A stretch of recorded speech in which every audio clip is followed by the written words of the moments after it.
What's up, YouTube? This is Too Raw for TV.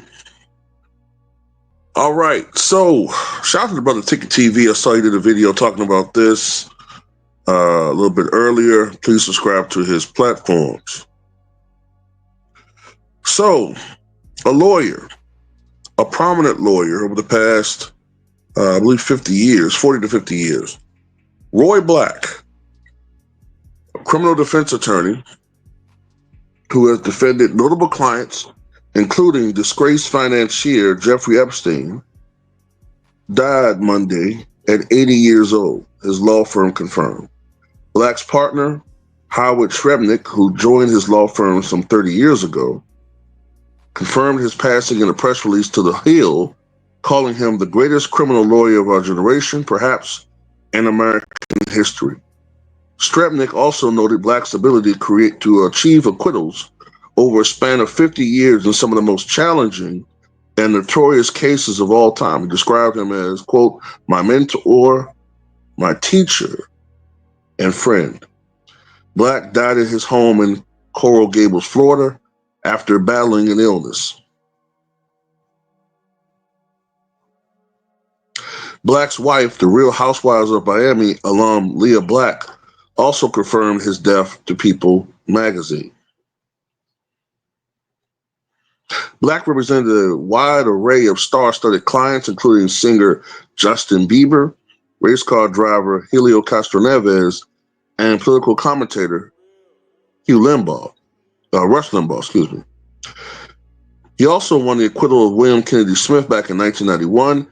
Smith was the nephew of former President John F. Kennedy, former Attorney General and Senator Robert F. Kennedy, and former Senator Edward M. Kennedy, who was accused of assaulting a woman in Palm Beach after a night of heavy drinking.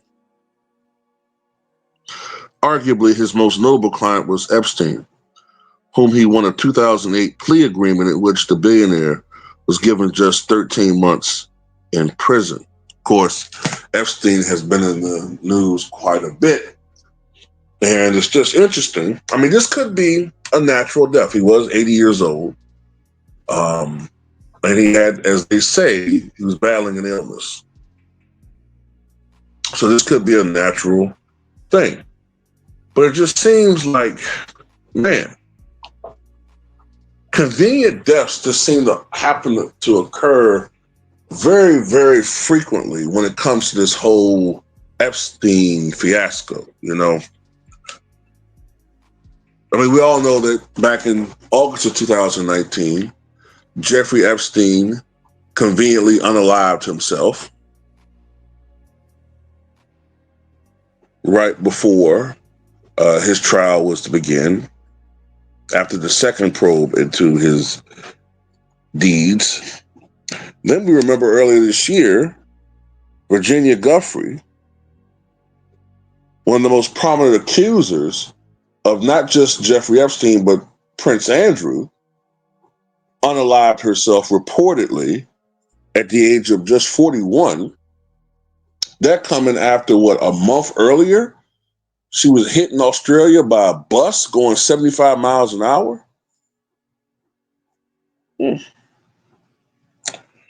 Then you have Jean-Luc Brunel, the French model scout who ran a talent agency, which apparently was a front for trafficking. The women that he had working at this agency were being groomed to be part of this illicit trafficking ring run by he and Epstein.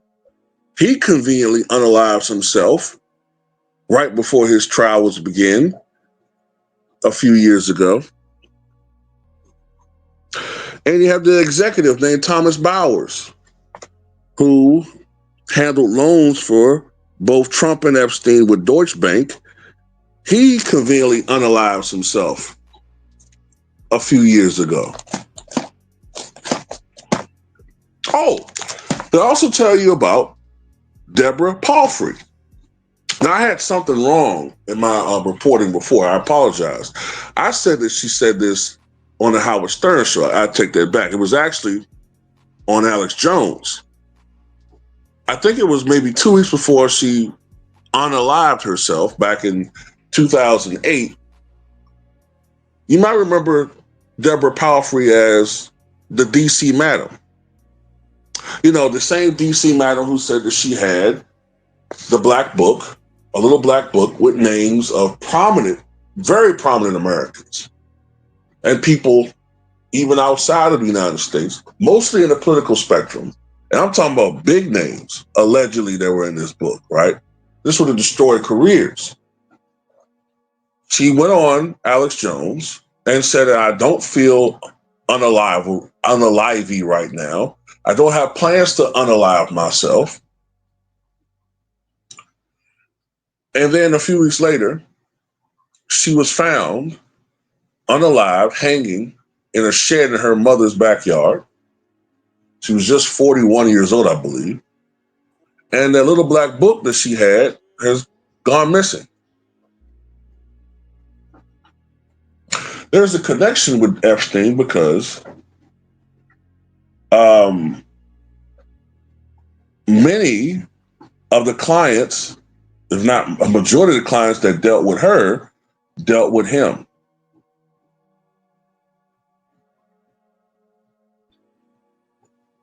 And I think at that time, the probe switched from dealing with her, the government, the Department of Justice, to dealing with him.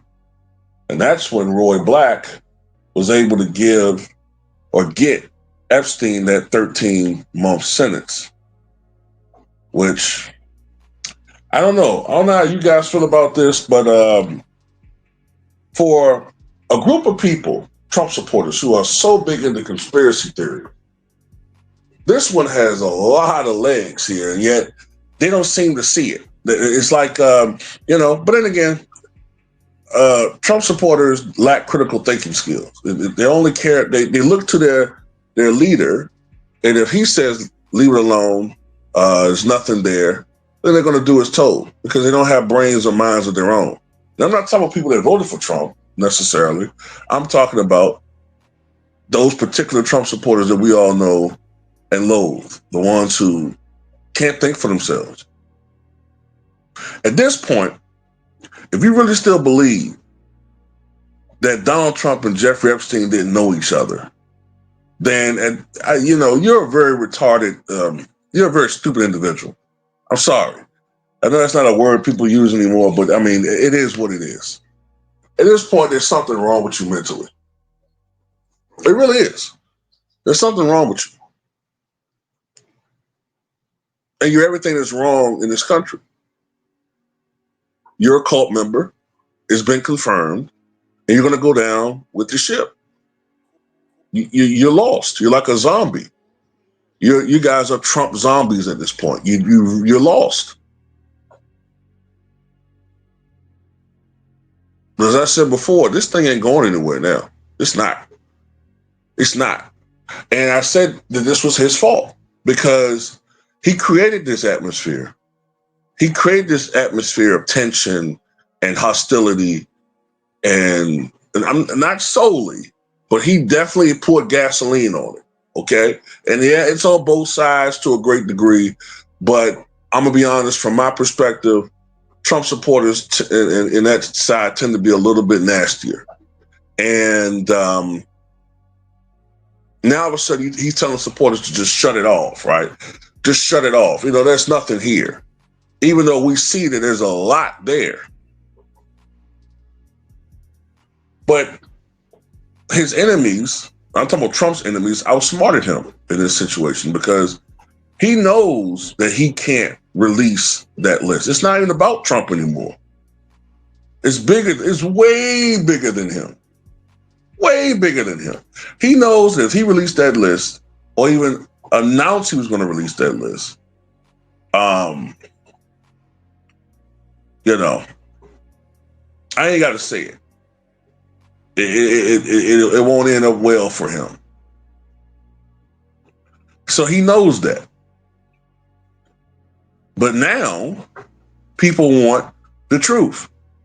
So he's in a very fucked up position, and he's doing everything he can. He's like that last scene in X-Men Apocalypse where Magneto is throwing everything he can at Apocalypse and throwing everything, as far as the metals and the scrap and the rock and anything metallic. He's throwing everything he can.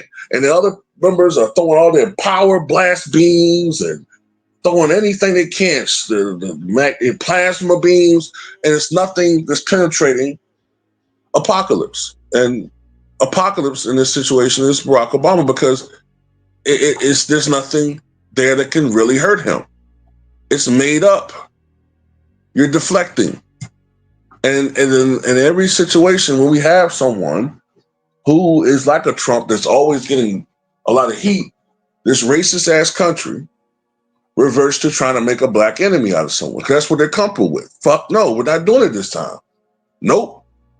Yeah, Barack Obama's a piece of shit. But his crimes, the worst thing domestically that the Republicans had on Trump. Now, I'm not talking about his foreign excuse me. I'm not talking about the foreign policy stuff because I think Obama committed some war crimes. But domestically, the worst thing that the Republicans had on Obama was that he wore a tan suit to work, which I debunked because Ronald Reagan wore tan suits to work. If that's the most you got, come on, man. But anyway, that's all I got to say about it in this particular video. Tell me what you guys think.